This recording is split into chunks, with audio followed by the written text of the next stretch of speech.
আসসালামু আলাইকুম। আশা করি আল্লাহর মধ্যে সবাই খুব ভালো আছেন, আমিও ভালো আছি আলহামদুলিল্লাহ।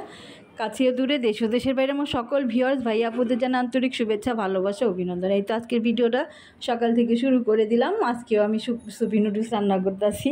হ্যাঁ, কেউ কিছু মনে করবেন না বা হাসবেন না, কারণ দেখা যায় যে প্রতিদিন বাইরের পড়াটাও খাইতে ভাল লাগে না, বা রুটি বানাইতেও এই গরমের মধ্যে অসহ্য যন্ত্রণা। ঈদের পর শুধু একদিনই বানাইছি।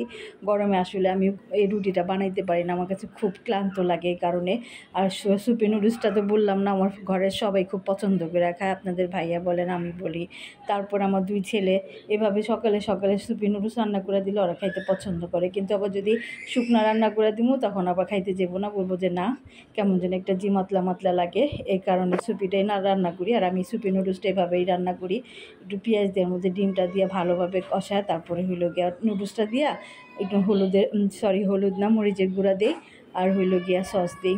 এই তো সকালে নাস্তা সবাই একসাথে খাইতেছি। হাদিপ তো মানে ঘুম থেকে ওইটা ফ্রেশ হয়ে খালি গায়ে খাইতে বসছে, বলতেছে আমারে দেখাইতেছে, আমি তো খালি গায়ে হাফ প্যান্ট পরে রয়েছি। আর এতে আপনাদের ভাইয়া বসছে, আমিও খাইতেছি, সবাই একসাথে খায় নিই নুডলসটা। সকালে মাঝে মধ্যে আমি এটা রান্না করি, ভালো লাগে আমার কাছে, সবাই খায় পছন্দ করে এই কারণে। আর আসে মানে গতকাল যে পরোটা ভাজি আনছিলাম বাহির থেকে, সাদিদ খাই নেই, ও বাহিরের ভাজিতে পরোটা খাইতে চায় না। আবার দেখা যায় ঘরে তরকারি থাকলেও পরোটা খাইতে চায় না, ওর কাছে নাকি ভাল লাগে না। কিন্তু সুপি নুডলসটা করে দিলে আবার খুব মজা করে খায়। এই কারণে আমি মাঝে মধ্যেই করি, কি করব, বাচ্চারা যেটা পছন্দ করে খায় সেটাই ভাল লাগে। আর আজকে হইলো সারাদিন আমি অবসর আছি, কারণ আজকে আমার কোনো কাজকর্ম নাই, যেহেতু আমার আজকে দুই ছেলে। আজকে হইলো গিয়ে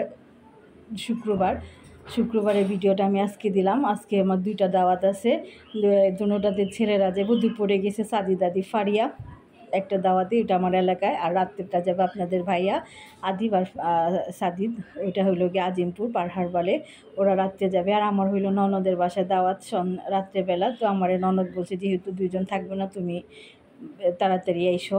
তো আমি এটা তাড়াতাড়ি কাজকর্ম শেষ করে দুপুরে খাওয়া দাওয়া করে ননদের বাসায় গেলাম। এই তো ননদে যাওয়ার পরে নানান ধরনের নাস্তা দিছে, বড় ভাবি আসছে, শিলামুনি আছে, ভাতিজাবু আছে, তারপরে হলো গিয়া আমার বোন শম্পা ও গেছে, টুম্পা আছে, আমরা সবাই একসাথে গেলাম ভাবি ননদের বাসায়। ননদের এখন নাস্তা দিছে সবাইরে। রাতে বিরিয়ানি করছে, গরুর বিরিয়ানি রান্না করছে। রাতে সবাই খাওয়া দাওয়া করে তারপরে বাসায় আসবো। ওই যে শিলামণিও আসছে, ও নাস্তা করতেছে। আর শম্পাও আছে। এই তো শম্পা শিল্পা সবাই আছি আমরা, এখন নাস্তা করতেছি। নাস্তা করার পর চাটা অনেকক্ষণ খোঁজ গল্প করছি, এর মধ্যে আর ভিডিও করতে পারি নাই। আর হলো গিয়ে যে এখন হলো গিয়ে খাওয়া দাওয়াতে বসছি, সবাই একসাথে বসছি খাওয়া দাওয়া করতে। খাবারটা খুবই মজা হয়েছিল আলহামদুলিল্লাহ, খুবই মজা লাগছে। আর যে আমিও খায়া নিতেছি গরুর বিরিয়ানি। তো আপনাদের ভাইয়া তো রাত্রে খাওয়ার দাওয়াত খেয়েছে, আমার দুই ছেলে আর ভাই আসে নাই, আপনাদের ভাইয়া যায়নি। ওদের খাবার আবার ননদের দিয়ে দিছে, ওদের খাবার আবার আমি নিয়ে আসছি, ওইটা আবার ওদেরকে আমি পরের দিন খাওয়াইছি।